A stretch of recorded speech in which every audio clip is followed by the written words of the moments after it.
Pour cette émission d'Histoire de Sorel consacrée à Saint-Robert, nous avons rendez-vous avec Christian Cournoyer, qui est l'instigateur et le modérateur du groupe Facebook « Je où j'ai demeuré à Saint-Robert ». Groupe Facebook qui fait une large place à l'histoire, mais on va en jaser avec lui. Aussi, nous avons rendez-vous avec Arthur Plante, qui est l'oncle à Christian, qui est à 95 ans passés, a passé l'essentiel de sa vie à Saint-Robert, un monsieur absolument charmant, comme vous allez pouvoir vous en rendre compte par vous-même. Et pour clore cette émission, la capsule archivistique nous présente le fonds d'archives de Janine Gadebois-Lemoine, qui contient des contes qu'elle a rédigés et qui portent sur ses souvenirs d'enfance de Saint-Robert. Bonne écoute. Christian Cournoyer, bonjour. Bonjour, Linda. Merci de nous accueillir chez vous. On a choisi de vous interviewer pour l'émission consacrée à Saint-Robert parce que vous êtes l'instigateur et le modérateur d'un groupe Facebook qui s'appelle « Je où j'ai demeuré à Saint-Robert ». Exact, oui. Depuis combien de temps? Il y a 7 ans déjà qu'on a commencé l'histoire. 2014.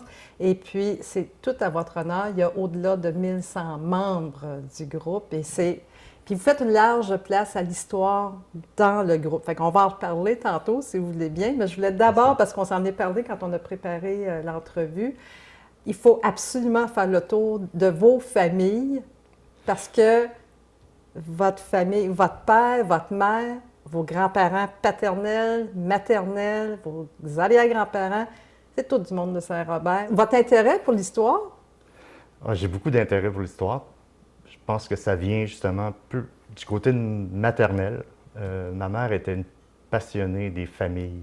Donc, elle nous a inculqué souvent des histoires, des familiaux, des liens qu'il y avait entre des gens. Donc, ça m'intriguait, puis j'ai toujours été passionné par rapport à ça. Aujourd'hui, je me surprends moi-même à poser les mêmes questions quand les jeunes discutent avec moi. Une autre personne qui vous a influencé, je pense, au niveau de l'histoire, c'était Benoît Côté?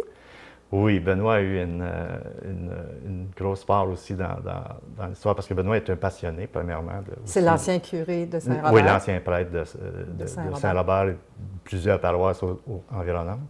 Et puis, Benoît est un homme très renseigné, et puis souvent on discutait, puis il connaissait une multitude de gens, il faisait des liens avec des personnes. Puis, ça m'intrigue toujours de savoir qu'une personne peut avoir autant de connaissances d'un milieu. Puis, c'est pour ça qu'il m'a demandé d'ailleurs de m'occuper du site du cimetière. Bien, allons-y donc. Justement, je voulais qu'on en parle d'emblée, le répertoire des défunts. Le logiciel Les répertoires des défunts, qui a été conçu par quelqu'un qui a déjà demeuré à Saint-Robert, Daniel Laplante. OK. Et José Dolbec, et eux ont parti le site Répertoire des défunts, qui couvre une multitude de cimetières au Québec. Et Benoît m'avait demandé si je serais intéressé à faire les inscriptions des défunts dans le site. Et puis, on a commencé ça. Je le fais avec Carole, mon épouse. Et puis, on a commencé ça. Là, je vais terminer cette en 2021. En 2021, exactement. C'est fini en 2021. Jeune, vous alliez au cimetière avec votre grand-père, puis votre père. Fait oui. Il y a déjà un lien avec le cimetière. C'est quoi le lien? Bien, disons que c'est un peu un tout, hein, parce que j'ai servi la messe longtemps à Saint-Robert. Et puis, même si on avait de la classe, il y avait des funérailles pendant la journée. Et puis, moi, souvent, ça, Marguerite Cournoyer me libérait pour que je puisse aller servir la chose. Alors, je servais les funérailles. Après ça, mon père et mon grand-père avaient le contrat d'enterrer les gens au cimetière. Ça, c'est votre grand-père, Joseph Plante. Joseph Plante, le père mon de grand-père votre maternel, mère. oui, c'est ça. Et puis, souvent, je l'aidais à enterrer les défunts. Donc, on enterrait les défunts. Après ça, on s'en venait chez nous. Puis, aussi, mon père, pendant la période du curé Fernand Cournoyer à Saint-Robert, dans les années 70, début des années 70, s'occupait de l'entretien du cimetière. C'est-à-dire, les gens venaient payer leur entretien de l'eau du cimetière chez nous. Donc, on a toujours eu un lien avec le cimetière, en plus de demeurer en face du cimetière. Allons-y. La famille de votre... Bien, premièrement, votre famille à vous, là. Gloria Oui. puis C'est ça. Gaston. Oui, c'est ça. Alors, nous, on est 4 enfants. Mon père, Gaston Cournoyer, ma mère, Gloria Plante. Mon père, Gaston Cournoyer, qui est le fils de Paul Cournoyer, qu'on appelait Paul Pascal Cournoyer, et de Laura Péloquin, des familles de Saint-Robert. Ensuite, ma mère, Gloria Plante, qui est la fille de Joseph Plante et de Marianne Salva, qui était de Saint-Robert également. Mon grand-père Plante de Bellevue, ma grand-mère Plante de Saint-Thomas, mon grand-père Cournoyer de Bellevue, ma grand-mère Péloquin de Saint-Robert. Alors, c'est tout. Puis eux, leurs parents, mon arrière-grand-père, lui était de Saint-Robert également. Par contre, il a migré aux États-Unis. OK. On va les prendre un par un, on va prendre le temps de le faire. Vos parents sont tous les deux originaires de Saint-Robert. Exact. Gaston. Bon, allons-y avec Gaston puis Gloria. Ils se sont mariés en quelle année? Ils sont mariés en 1952 à la salle paroissiale. Ben oui. Parce qu'il y avait eu l'incendie de l'église l'église en 1949 et la reconstruction de l'église n'était pas complétée. Donc, ils se sont mariés à la salle paroissiale le 30 août 1952. Et puis, 2 ans après, Gérard Lévenaumont, mon frère l'aîné, en 1954. Et puis, Brigitte en 1958. Moi, je suis né en 60. En 1960, et puis ma petite sœur Annie en 1968. Puis votre père a travaillé à Marine Industrie. Exactement, le plus longtemps. Au début, il avait travaillé, dans le temps, il y avait M. Raoul Haussan qui avait une compagnie de construction. Puis il avait travaillé un petit peu à construire des ponts, puis tout ça. C'était un petit peu comme la voirie. Puis après ça, il s'était allé travailler à Célanise, 1 an ou 2. Puis après ça, il a commencé sa carrière. A travaillé chez Marine Industrie en radiographie industrielle, puis il a travaillé jusqu'à l'âge de 63 ans. Gloria, après avoir élevé ses enfants. Exact. Annie avait peut-être 2 ou 4 ans quand ma mère a commencé à aller travailler pour la première fois à l'extérieur. Elle a travaillé à la conserverie Mrs. White À Saint-Louis. À Saint-Louis-sur-Richelieu. Puis, elle a travaillé là durant 23 ou 24 ans. Mon père avait pris sa retraite en 1993. Et puis, 95, pardon. Puis, lorsque ma mère a pris sa retraite en 1996, malheureusement, elle n'a pas profité longtemps. Non. Et puis, elle est décédée en 2004. Ma mère disait tout le temps que mon père avait un gros défaut, c'est qu'il ne savait pas dire non. Et puis, mon père était impliqué dans les loisirs, était Club Optimiste. le Club aussi. Optimiste, la fondation du Club Optimiste, il était membre fondateur. Il était impliqué aussi dans la commission de crédit qu'on appelait à l'époque à la Caisse populaire de Saint-Robert. Il a été également marguillier. Il n'a jamais été au conseil municipal. Si. Ma mère était beaucoup impliquée aussi dans l'organisation. Par exemple, il y avait des balles de coton à l'époque, il y avait des soirées récréatives pour les carnavals, les Saint-Jean-Baptiste. Elle faisait des chars allégoriques. Elle chantait du folklore, puis elle aimait vraiment ça. Ben, la famille Plante, c'est ça. C'est mon grand-père Joseph Plante qui a épousé Marianne Salva. Et puis, eux, ils se sont établis au début à Saint-Robert. Ensuite, ils ont migré aux États-Unis, Woonsocket. Et puis, mon grand-père Plante, il a travaillé un bout de temps. Et puis, ensuite, mon oncle Gérard est né aux États-Unis. Ça, c'est l'aîné de la famille. Il y avait eu Jean-Baptiste. OK. Qui est né à Saint-Robert. Né à Saint-Robert. OK. Et puis, en 1919, Gérard est né aux États-Unis en 1920. Et puis, ensuite de ça, mon grand-père a décidé de plier bagages des États-Unis puis revenir acquérir une ferme à Saint-Robert. Il y avait le mal du pays, de Saint-Robert, et puis je peux le comprendre. Et puis, donc, ils sont achetés une ferme dans le rang Saint-Pierre à Saint-Robert. Alors, ils sont établis. Près de la fromagerie aujourd'hui, là. Exactement. Okay. Vos grands-parents, moi, c'est quelque chose que vous m'avez appris, ils étaient producteurs de fraises. Ils se sont fait connaître comme producteurs de fraises. Oui, surtout, entre autres, puis ils allaient au marché, ils faisaient boucherie au marché. Et puis, ils vendaient des fraises. Puis, ils vendaient des fraises aussi de porte à porte. Ma mère étant jeune, il amenait les fraises à Sorel, et puis il passait dans les rues de Saint-Joseph de Sorel. Et puis, elle connaissait plein de monde. Elle était bilingue. Ma grand-mère, oui.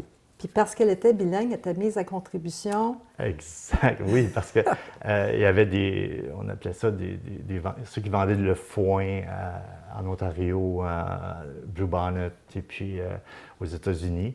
Il y avait des marchands de foin, puis ils ne parlaient pas anglais. Donc, ma grand-mère Plante, ma grand-mère Emilia, ma grand-mère Plante, servait d'interprète, pas Emilia, Marianne, servait d'interprète auprès des marchands de foin pour vendre le foin. Donc, négociait le foin, le prix du foin et tout ça. Mon grand-père Plante travaillait pour la voirie à l'époque aussi, à Saint-Robert. Puis dans ce temps-là, c'était la politique du « quand les bleus rentrent, les rouges sortent, quand les rouges sortent, les bleus rentrent ». Alors, c'est ça. Donc, il travaillait, puis là, il travaillait plus, il travaillait. C'était comme ça.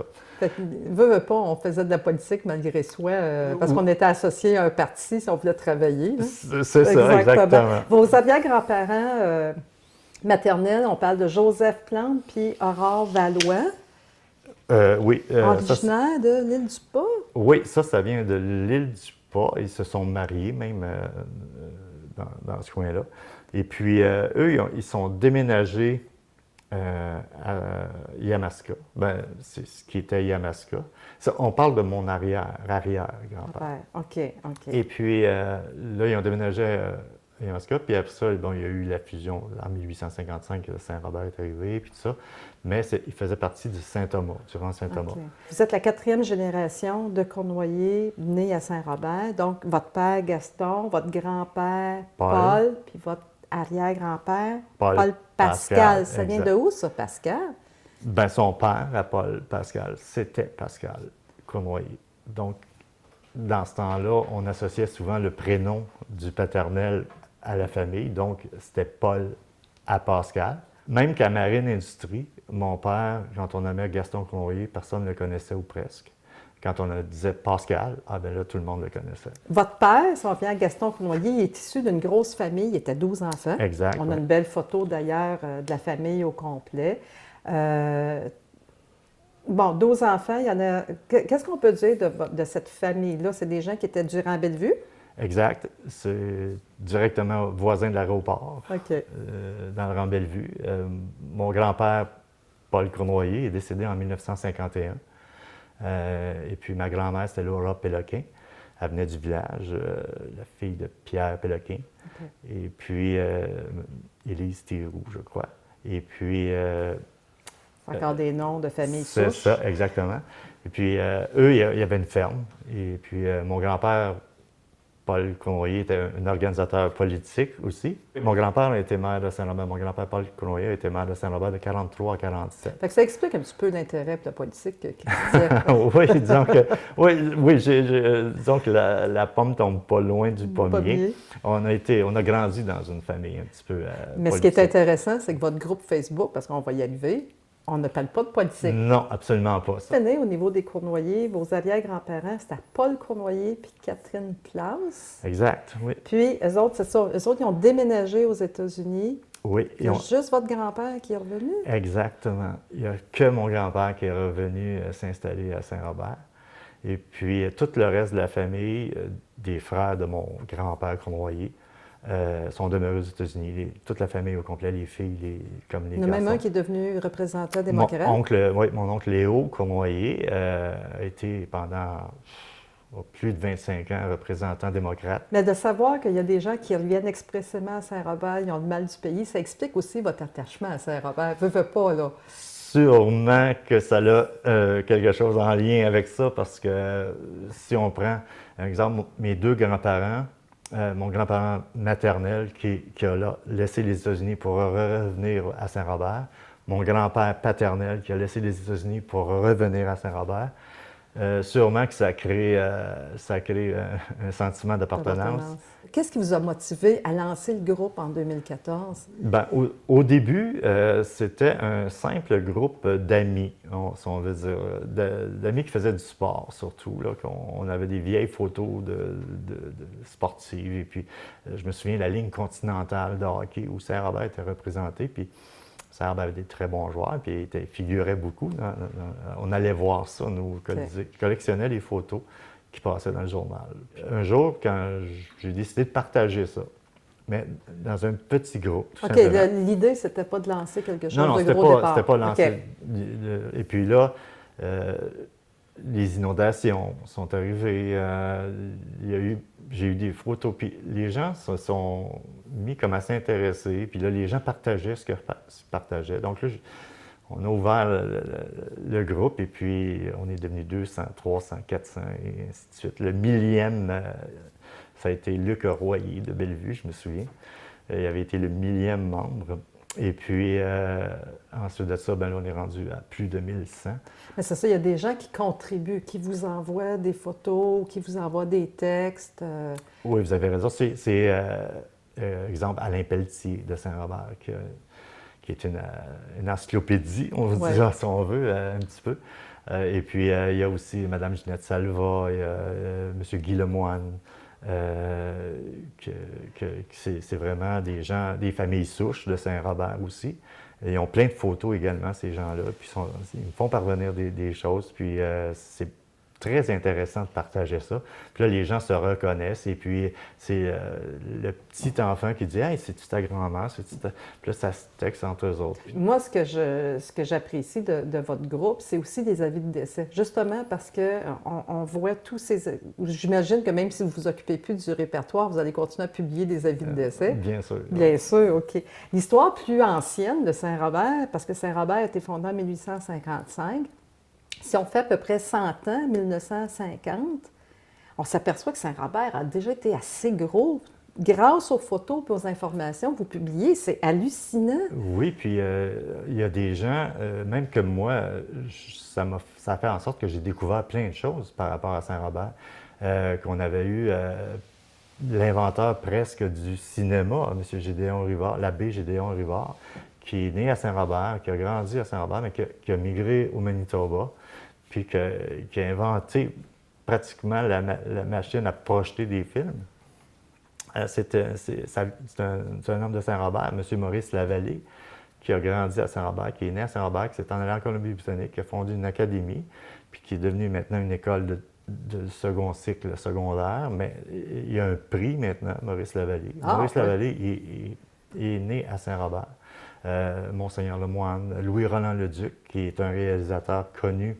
Toujours vivant. Là. Toujours vivant. Évidemment, il est beaucoup question des activités actuelles, puis c'est toujours intéressant de voir aussi, il y a quelqu'un qui cherche une gardienne, il y a quelqu'un qui cherche telle chose ou un tel service. Bon, et effectivement, ça développe le sentiment d'appartenance. Christian, on pourrait en parler pendant des heures, je pense. Surtout que si on se mettait à commenter chacune des photos, les gens qui vont nous écouter vont voir toutes ces belles photos. Un gros merci. D'abord, merci pour ce que vous faites. Ça demande quand même un petit peu de temps. Et puis, continuez à documenter l'histoire et de Saint-Robert et de vos familles respectives parce que c'est vraiment, vraiment apprécié. Bien, je vous remercie beaucoup. Vous êtes né en 1926 sur la ferme dans le rang Saint-Pierre. C'est ça. Vous aimiez les animaux? Vous aimiez ça, la vie d'agriculteur? Oui. J'aime les animaux parce que l'animal, il ne parle pas. Il faut que tu devines par son comportement qu'il y a quoi qui ne va pas. Oui. Vous êtes rentré à Marine en quelle année? Oh, j'avais 15 ans. À Marine Industrie? Oui, mais il fallait avoir 16 ans. Oui, c'est ça. Mais il ne demandait pas la preuve de ton âge. Parce qu'il y avait tellement besoin de personnel. On est pendant la guerre, là? Oui. OK. Ouais. Puis, il allait chercher du personnel en dehors. Ouais. Il y avait du monde des quatre coins de la province qui travaillait. Fait que vous avez fait quoi à Marine quand vous avez commencé? J'ai commencé à le faire assembleur. Vous assembliez quoi? Mais j'avais pas d'expérience. Il fallait savoir lire les plans un petit peu. Puis, les plans, c'est tout en anglais. Une chance que ma mère était bilingue. Puis, le soir, elle emmenait le plan chez nous. Fallait pas le dire, là, des bateaux de guerre. C'est Ça des fait- bateaux? Vous avez travaillé sur des bateaux de guerre? Oui, ben, j'étais des consolidaires, c'était la Défense nationale. On travaillait pour la Défense nationale. On disait le chapelet pour la paix le soir avec le cardinal Léger, puis on travaillait pour la guerre. C'est un peu fou, mais c'est ça l'histoire de Sorel, hein? C'est la guerre qui nous a mis, qui a amené la prospérité. C'est ça. Vous avez travaillé combien de temps, Marine Industrie? 41 ans. On parlait de la ferme tantôt. Vous n'aviez pas la ferme des animaux, mais quand votre père est décédé, vous avez eu votre terre à bois, là. Oui. OK. Oui. Vous avez eu un autre lopin de terre, C'est ça, une c'est terre ça. à bois. Oui. OK. Oui. Mais entre ça, vous avez rencontré Marie-Ange. Oui. Comment vous l'avez rencontrée? Votre femme, c'est Marie-Ange qui? Son nom de famille? c'est quoi? Poirier. Poirier. Eux autres, ils venaient de Saint-Victoire. OK. Ils sont natifs de Sainte-Victoire. Puis, Marie-Ange a travaillé À Centrale. sur le docteur Dupré. OK. Sa femme était malade. Le vieux docteur Le Dupré. vieux docteur Dupré, il a remis d'os. Puis, il allait aux malades, puis elle ne pouvait pas rester seule. Puis, il avait demandé si elle voulait aller rester avec... Sa femme pendant qu'il était c'est ça, parti. justement. Mais ça ne dit Puis, pas comment vous l'avez ouais, ben, rencontré. je m'en viens. J'ai passé, puis elle était assise sur la galerie avec Madame la mère. Puis elle m'avait demandé qu'est-ce que je faisais à soir. C'est elle qui a fait les premiers pas? Ouais. Oui. Puis Marianne, je la trouvais bien gentille, puis je la trouvais belle, puis je me plaisais avec elle. Ça fait que ça a fini par une grosse tête. J'étais marié. Plus que ça, vous Non, j'étais marié 60 ans. êtes 60 ans. 60 ans de mariage qu'on a vécu. Ouais. Vous alliez souvent à l'église. Hein? Vous alliez souvent à l'église. Vous avez été servant de messe. Oui, j'étais servant de messe. Jusqu'à il n'y a pas bien longtemps, là. Oui, oui. Oui. C'était Ouais. important pour vous, ça? Voilà. Ben, c'était important, puis j'étais un petit garçon jeune qui était assez dévot. OK. Puis, j'étais heureux d'aller servir l'Église, de me rendre utile. Puis au funérailles, vous avez porté la croix souvent, je pense, hein? Moi, à Ouais. tous les funérailles, j'allais porter la croix. Vous avez déjà pas mal bûché, hein? Moi, je sais pas, vous savez ça. Oui, j'avais pas peur qu'il vous connaît bien. Je faisais 145 cordes. Combien? 145 cordes par année. Par année? Puis je travaillais à Marine. Oui, mais 145 cordes par année, pas tout à bras. Ben, on avait des chaînes de ça. Oui. Mais quand même, 145 cordes. Avec qui vous faisiez tout ça? Tout fondu à hache. Avec- Pas de fondeuse à bois, tout fondu à hache. Je faisais mes 3 cordes et demi, 4 cordes par jour. Puis tout seul dans le bois, non? Seul. Hein, on s'entraîne. Ben, je comprends donc. Puis là, là-dedans, j'étais jeune, c'est sûr. Tu viens en femme. Avez-vous déjà bûché avec un cheval ou c'était toujours avec un tracteur? Ah ben, avec les chevaux, puis avec le tracteur aussi. OK. Mais dans le bois, j'aime mieux les chevaux. Ah oui, pourquoi? Parce qu'avec des chevaux, tu l'as jamais pris. Je pense que les plantes, c'est Hein? du monde. Votre famille, c'est du monde travaillant. Oh, oh, Oui, hein? mon père et mon grand-père, ça a bien travaillé. OK. Mon grand-père était un navigateur, puis il avait une petite ferme. Puis ma grand-mère a travaillé avec les enfants. Il paraît que vous avez eu des belles autos. Oui, j'ai toujours eu des voitures neuves. Non, j'achetais pas les problèmes des autres. Passez de votre neveu, votre filleul, Christian. Oh, ben, c'est qui ça? Merci, M. Plante. C'est tout. C'est tout. Ça m'a fait plaisir. Hein? Moi, ça m'a fait beaucoup plaisir. Bon, c'est Merci bien beaucoup. gentil. On va regarder la caméra. Je vous aime bien.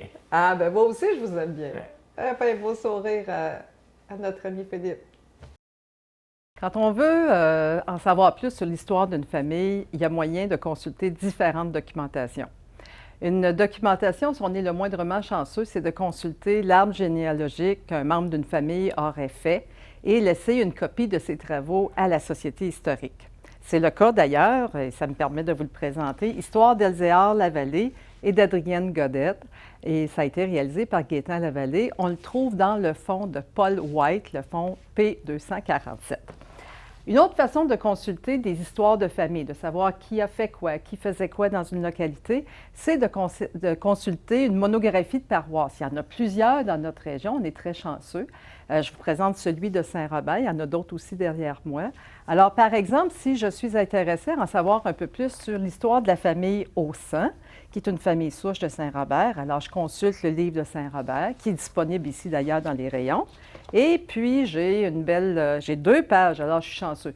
Dans ces récits, dans ces ouvrages de municipalité, souvent, les récits des familles se tiennent sur une page. Si on est plus chanceux, 2 et 3. Et ça nous raconte souvent, bon, à quelle année la personne s'est installée, si c'est le grand-père ou l'arrière-grand-père, les enfants, combien d'enfants, qu'est-ce qu'ils ont fait, leurs études, etc. On est encore plus chanceux que ça dans notre région, parce qu'on a 18 livres sur des familles souches de la région, qui ont été écrits par Madeleine Blanche-Lucier et Roland Plante pour la Société historique Pierre de Sorel. Alors, on en a 18 et ces livres-là s'intéressent aux premières générations de ces familles qui se sont établies dans la région. Je vous parlais de la famille Aussan de Saint-Robert, c'est le sujet de notre capsule, Saint-Robert aujourd'hui.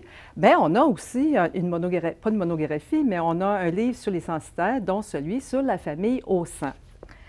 Une autre façon de consulter des histoires de famille, mais ça c'est beaucoup plus rare, c'est de consulter des collections de textes. Alors si par exemple, vous venez à la Société historique, vous aurez l'occasion de consulter le fonds d'archives, qui est le fonds d'archives de Janine Gadbois-Lemoine, une sorelloise native de Sorel, et qui a laissé ses contes fictifs et véridiques comme legs à la Société historique. Alors, juste pour vous dire, Mme Gadbois-Lemoine, qui est décédée en 2015, malheureusement, elle a écrit des contes.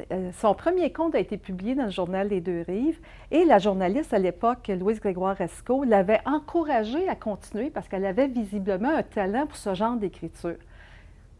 On est chanceux parce qu'elle a donné une photocopie de tous ses contes, à la fois véridiques et à la fois fictifs. Ces contes véridiques, elle explique qui elle met en scène, les personnages, et c'est ce qu'elle appelle des histoires autobiographiques. Alors, je me suis permis de sortir un des documents de son fonds d'archives et de vous en lire un petit bout parce que ses grands-parents maternels, Rose Alma Caplette et Adélard Aussan, habitaient dans le rang Bellevue à Saint-Robert. Alors, il y a plusieurs textes d'elle qui concernent la vie quotidienne de ses grands-parents. Alors, je me permets de vous en lire un petit extrait. Ça s'intitule « Mes grands-parents ». Père était cultivateur et en plus, il s'occupait de la gare. L'hiver, 1 heure avant l'arrivée du train, il allumait la fournaise pour que les voyageurs n'aient pas froid en attendant qu'on vienne les chercher. Dans ses temps libres, il coupait les cheveux avec minutie et souci du travail bien fait. Il en coûtait 10 sous par client. Ça fait environ 60 ans de cela, il me semble que c'était hier. Père et mère, les vendredis et samedis, allaient vendre au marché à Sorel. Ils avaient des clients aussi dans quelques rues. Que de travail, ils vendaient des légumes, de la viande, des catalognes, et des confitures. Elle dit aussi que les jours de marché, sa grand-mère se levait très tôt, 5 heures du matin, pour aller au potager, chercher ses légumes, etc.